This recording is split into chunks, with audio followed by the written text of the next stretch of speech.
Donc, on va poursuivre la création de notre interface graphique.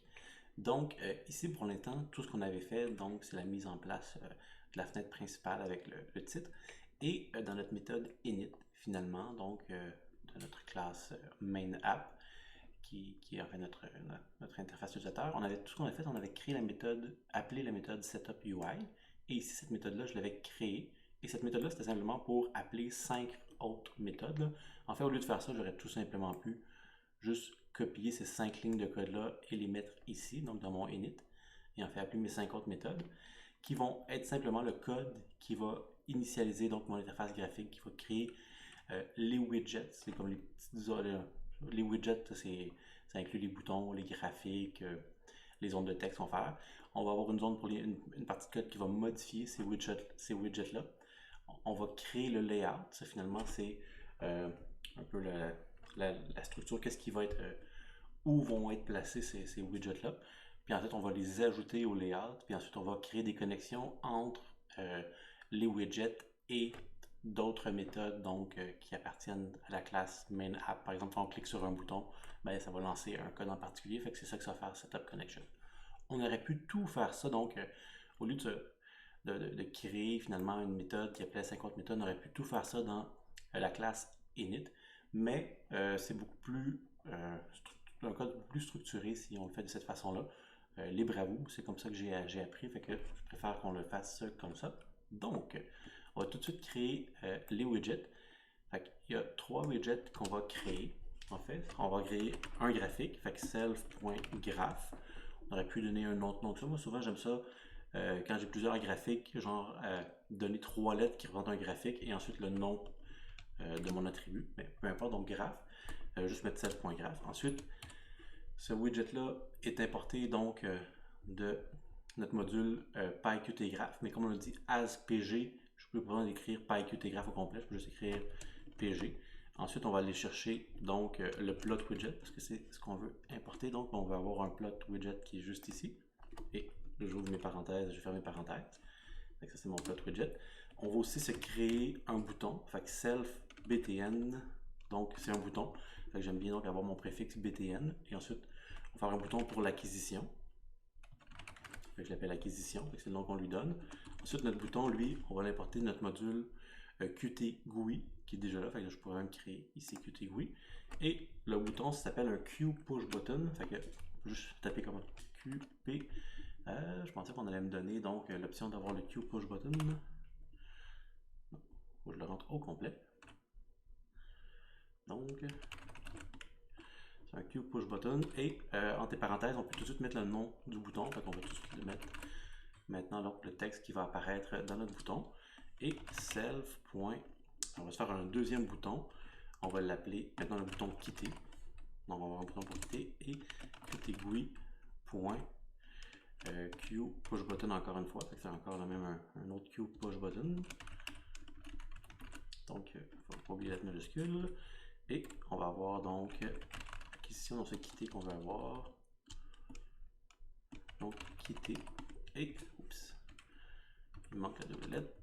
Et en fait, je n'ai rien d'autre à faire. En fait, on pourrait même le tester, mais il ne se passe rien parce qu'on a juste créé les widgets, mais on n'a pas créé de layout, mais on ne les a pas ajoutés au layout. Fait que si on exécute ça, il devrait juste on devrait juste ouvrir notre fenêtre principale sans rien et on devrait pouvoir quitter.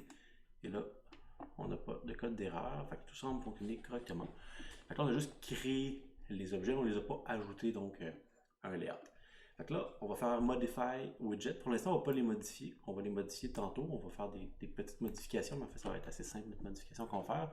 Laissons-les telles quelles pour l'instant. Donc, je vais laisser mon pass dans le Modify Widget.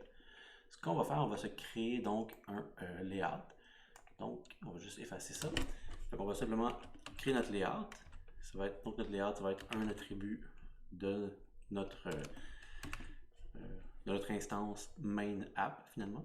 Donc, self main layout, c'est moi qui donne ce nom-là, donc je l'appelle main layout par principe, parce que c'est notre layout principal. On peut souvent avoir des layouts qui sont imbriqués dans d'autres layouts. Fait que souvent, quand on va faire quelque chose de plus complexe, on va avoir des layouts dans d'autres layouts, mais on va juste en garder ça un seul. On a plusieurs choix de type de layout. Là, je vais aller chercher donc le QGrid layout. Là. Je pense qu'on a des vertical layout, puis on a aussi des horizontal layout, mais on va juste prendre en termes de grille. Fait que QGrid layout, c'est un des plus faciles, là, mais en fait, le horizontal et vertical, c'est plus simple. On peut les imbriquer les uns dans les autres. On va juste donc avoir un layout, fait qu'on va le créer. Et donc, lui, on lui passe un argument, donc self ici. Donc, ça, notre layout est créé de cette façon-là. Ça, c'est bon. Qt grid layout, je ne me suis pas trompé. Self, parfait. Fait que ça, c'est notre layout qui est créé. Fait qu'on pourrait avoir un layout dans des layouts, mais là, on en a juste un. C'est pour ça que j'ai un petit S ici, là. Fait que si on a comme un layout qui fait partie de l'autre layout, add widgets to layout. Fait que maintenant, ce qu'on va faire, on va ajouter les boutons ici à notre layout. Fait qu'on va faire ça tout de suite à l'instant, parce que pour l'instant, même si j'exécute, il ne se passera encore rien. Parce que oui, j'ai mon layout, mais on voit ici justement, là, j'ai comme un layout, mais maintenant ma fenêtre est petite, que j'ai un layout, mais j'ai rien dedans. Fait qu'elle était super petite, là je peux juste la fermer. Il se passe absolument rien. Fait qu'on va juste faire Add Widget to Layout pour justement avoir nos boutons là-dedans. Fait que ce qu'on va faire, c'est on va taper self.main layout ici. Là, on peut faire Add Widget comme ça. Et self. Qu'est-ce qu'on veut ajouter? Donc, on va ajouter notre graphe en premier. Fait que je vais ajouter mon graphe qui est ici. Et là, on a des positions à entrer. Là, c'est pas...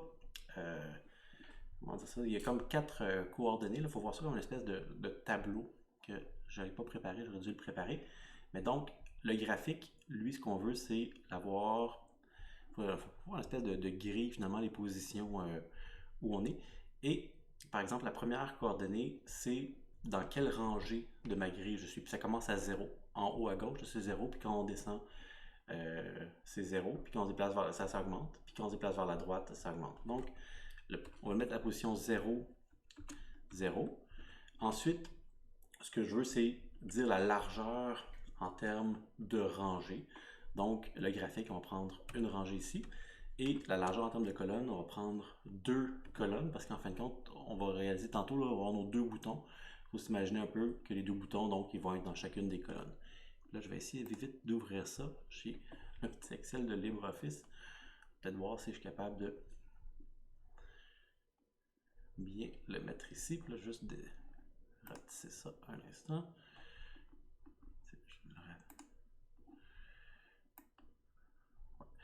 En gros, là, ici, au pire, donc, notre graphique, ce qu'on veut, c'est qu'il prenne donc position 0, 0. Fait qu'il commence ici. Donc, la largeur en termes de rangée, ça serait 1. Puis la largeur en termes de colonne, ça serait 2. Fait que ça serait un peu l'équivalent ici, donc, pour mon graphique. Là, je pourrais mettre ça, mettons, en jaune. Tantôt, je vais mettre un petit bouton qui va être juste ici. Je vais chercher une autre couleur. Avec le premier bouton, je vais le mettre juste ici, couleur. Et le deuxième bouton, je vais le mettre donc d'une autre couleur. Je vais le mettre juste ici. Je vais choisir rouge. Donc ici, c'est pour ça que mon graphe, donc je suis à 0, 0, avec la position ça commence. Le 1, la largeur donc en termes de rangée. Et le 2, la largeur en termes de colonne ici. On va poursuivre avec le reste. Donc, on va y aller avec le deuxième bouton pour l'ajouter au layout. Je vais faire self.main layout.addWidget. Ensuite, je vais faire self. C'est bouton acquisition. Ensuite, la position de ce bouton-là. Donc, si je retourne dans mon petit LibreOffice ici, donc la position, c'est toujours, on dit la rangée en premier et la colonne en deuxième. Donc, la rangée, maintenant, je suis dans la rangée 0 pour le graphe. Pour le bouton, je te range dans la rangée 1, mais je suis toujours dans la colonne 0. Fait que j'ai 1, 0. Donc j'ai 1,0, virgule, puis en termes de largeur de colonne et de rangée, ben c'est 1, 1 pour ce bouton-là. Fait que je vais mettre 1, 1 ici. Ensuite, je vais copier cette ligne de code-là. Oups. Comme ça. Donc, maintenant, c'est plus le bouton acquisition, c'est le bouton quitter, avec btn quitter. Et maintenant, ce bouton-là ici, si je vais voir dans LibreOffice, ici, je suis plus donc dans, on dit toujours la rangée en premier et la colonne en deuxième. Fait que rangée, c'est 1. C'est plus la colonne 0, c'est la colonne 1. Fait que j'ai 1, 1, puis c'est de 1 en termes de rangée l'espace et 1 en termes de colonne. Donc, je pense que j'ai des 1, 1, 1, 1, 1 partout, si je ne me trompe pas. Donc, ça devrait quand même bien marcher. Et là, maintenant, je viens d'ajouter tous mes boutons au layout. Donc, on va tester, voir si ça fonctionne. Je ne pense pas avoir fait d'erreur. Alors, testons tout de suite si ça fonctionne. J'ai une fenêtre qui apparaît avec mes boutons. Et oui, donc on voit ici, j'ai mon graphique qui est apparu. J'ai mon bouton acquisition. Pour l'instant, je peux cliquer, mais ça ne fait absolument rien. Et je peux faire quitter. Donc, ça ne fait absolument rien. Fait qu'il faut que je ferme donc ma fenêtre pour être capable de faire quelque chose ici. Il faut juste la fermer à l'instant. Donc, pour l'instant, on n'a pas fait grand-chose. On a juste mis en place donc notre interface usagée. Alors, ça fonctionne bien. Prochaine étape, ce qu'on va faire, on va donc établir les connexions. Qu'est-ce qui va se passer si justement je clique sur mes boutons? C'est pour ça qu'on va faire des connexions. Donc, on va avoir ici donc la méthode setupConnections qui va être mise en place. Donc, on va tout de suite faire ça. Et donc, la méthode setupConnection, donc, il faut dire à quoi on connecte donc les éléments de notre interface utilisateur, donc nos widgets, en fonction de certains événements. Les événements les plus simples, c'est le clic de bouton. Donc, on va faire self.btn, donc bouton acquisition, c'est le premier qu'on va faire. Donc, si j'ai cliqué sur le bouton acquisition, et là, il faut rentrer donc .click. Donc, c'est important de dire click avec un ED à la fin, là, donc qui a été cliqué. .connect, donc connect ici, donc on va le connecter à quoi? On va le connecter à une fonction, la méthode plutôt, je dis une fonction, mais c'est une méthode vu que c'est la fonction d'une classe. Donc, on va l'appeler, je pense, self.bouton acquisition click. Donc, self.btn acquisition click. Donc, ça, c'est vraiment une méthode qu'on va devoir écrire. Et là, vous voyez, là, je n'ouvre pas puis je ne ferme pas la parenthèse. La méthode, si je faisais ça, la méthode qu'on va créer, on appellerait cette fonction. On ne veut pas l'appeler, on va dire à quoi c'est connecté. Donc, on va enlever les parenthèses. Et bien entendu, il nous faut définir cette méthode-là. Donc, si le bouton acquisition est cliqué, on va donc appeler cette méthode-là. Donc, ici, est cliqué. En fin de compte, là, je repasse self et en fin de compte, on veut définir cette méthode-là. Donc, pour définir la méthode, un def espace. Donc, j'ai défini la méthode. Puis là, comme c'est une méthode, bien entendu, on met notre deux points. Je vais rentrer et on va rentrer le code qui est associé à cette méthode. Donc, un peu une fonction qui est propre à la classe. Puis notre classe, c'est la classe main app, donc notre interface utilisateur. Donc, bouton acquisition click self. Donc, quand on va cliquer sur le bouton acquisition, on va venir exécuter le code qui est juste ici. Là, pour l'instant, on ne va pas faire un code très complexe. On va juste afficher un graphique de base. En fait, ce qu'on ferait dès le début, on pourrait faire self. Et là, on va avoir un graphique. Donc, c'est notre graphique qu'on avait défini juste ici. Donc, notre graphique qui est un plot widget. Là, ce qu'on va faire en premier, c'est juste un clear. Parce qu'en fait, on pourrait avoir d'autres graphes qui sont là avant. On va juste effacer ce qui est là. On va effacer l'ancien graphe. Ensuite, on va juste se définir des données un petit peu bidon pour l'instant. Parce qu'on ne veut pas tout de suite appeler notre méthode, ici notre classe acquisition. Je pense acquisition Arduino qui est dans acquisition.py. Je pense qu'on l'a appelé comment cette méthode-là? Cette classe-là plutôt. Ouais, acquisition Arduino, on ne veut pas l'appeler tout de suite. Fait qu'on va juste se faire un temps, des valeurs bidons. J'appelle ça time, mes valeurs. C'est peut-être pas une bonne idée parce qu'en fin de compte, time, c'est déjà un mot réservé. Fait qu'on va prendre appeler ça temps. Parce qu'en fin de compte, pourquoi je ne mets pas time? Parce qu'il y a aussi le module time que j'importe pas, mais c'est peut-être pas une bonne idée de prendre des mots réservés. Là. Donc, on a temps ici. Je vais faire une fonction range ici. Ça va me faire juste une liste donc, de temps. On va aller de 0 à 10 par bond de 1. Donc, c'est la fonction range qui nous fait ça. On va avoir des données, par exemple. Donc, on va appeler ça data au pire. Et range. De toute façon, on va les effacer bientôt. C'est juste en attendant 20 et 2 ici. Et là, vous voyez par contre ici, comme c'est pas au self, donc ces valeurs-là, ce n'est pas les attributs du self, on peut juste les utiliser donc dans cette méthode-là, on ne pourra pas les utiliser dans d'autres méthodes de temps et data. Donc c'est restreint ici, mais c'est pas grave, pour l'instant, on va éventuellement les effacer. Ensuite, on va tracer notre graphique, donc on va faire self graph. Donc, et la méthode pour tracer un graphique, c'est la méthode plot, P-L-O-T ici. Et cette méthode-là, ce qu'on doit faire, c'est qu'on doit lui rentrer les données de l'axe des X. Donc l'axe des X, c'est le temps. Ensuite, les données de l'axe des Y, donc data. Et là, ensuite, on va juste définir c'est quoi le type de tracé. Et ça, il faut prendre la valeur qu'on va envoyer, c'est pen. Puis là, donc, on va juste lui dire égal à quoi? Ben, c'est égal à une façon de tracer, donc ça c'est propre donc au module PyQtGraph. Là. Fait que je peux juste dire créer directement donc mon objet PG. Point, je pense que c'est mkpen. Ouais, parfait. Et donc là, il faut lui dire c'est quoi la couleur de notre tracé. Là, c'est un petit peu complexe, c'est pas très grave.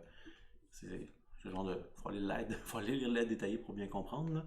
Mais en gros, il faut lui dire c'est quoi la couleur. Le premier élément à rentrer donc dans la méthode mkpen, c'est la couleur. Donc, on va tout simplement. Donc, puis ça nous dit ici justement là, color et width. Fait que c'est pas super compliqué là. Fait que donc le premier élément qu'on va prendre c'est color. On va juste mettre la couleur, mais nous on va faire color et la largeur. Fait qu'on va faire color ici. Color. Oups. Color égale. Donc, je vais faire un élément RGB, donc 255 de rouge, 0 de bleu, puis red, green, blue, 0 de vert et 0 de bleu. Ensuite, je vais remettre une virgule après ça.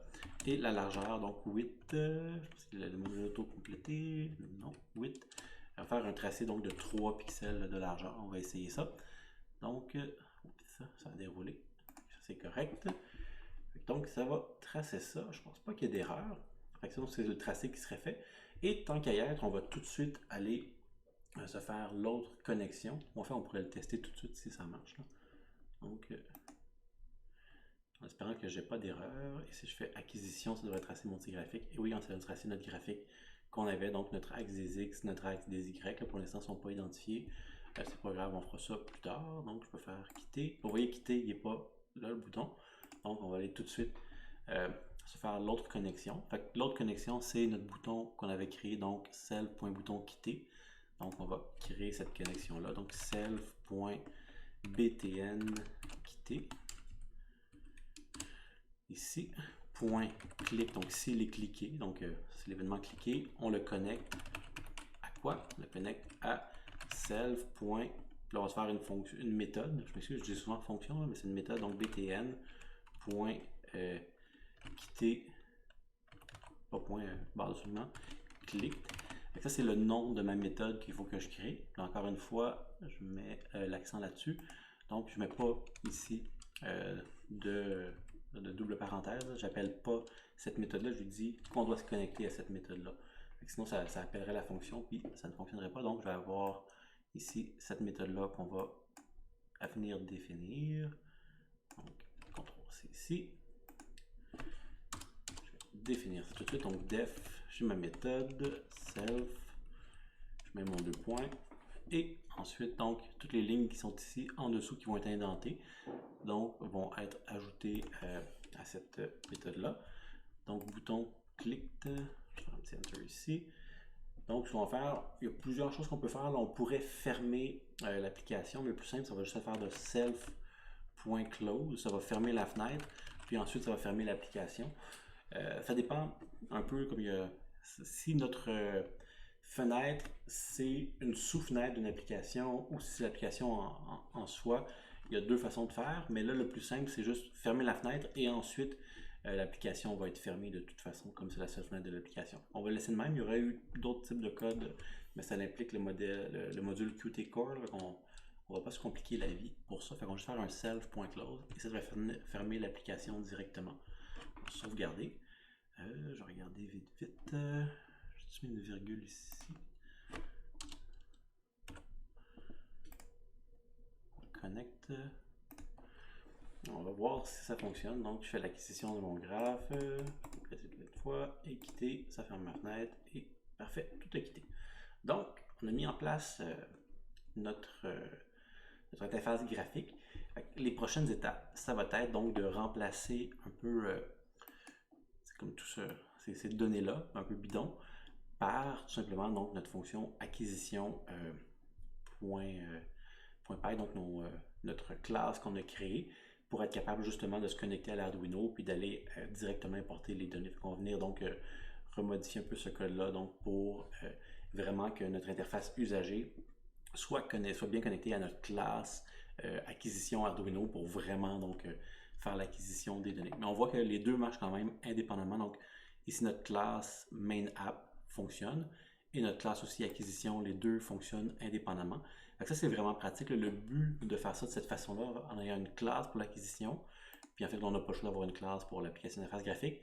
Si jamais je veux changer par exemple pour tkinter ou même faire une application web avec Django, bien, ça va être très très facile de faire parce que j'ai déjà créé mon acquisition sous la forme d'une classe qui fonctionne indépendamment. On peut comme tout simplement l'utiliser assez facilement même avec Matplotlib si on voulait.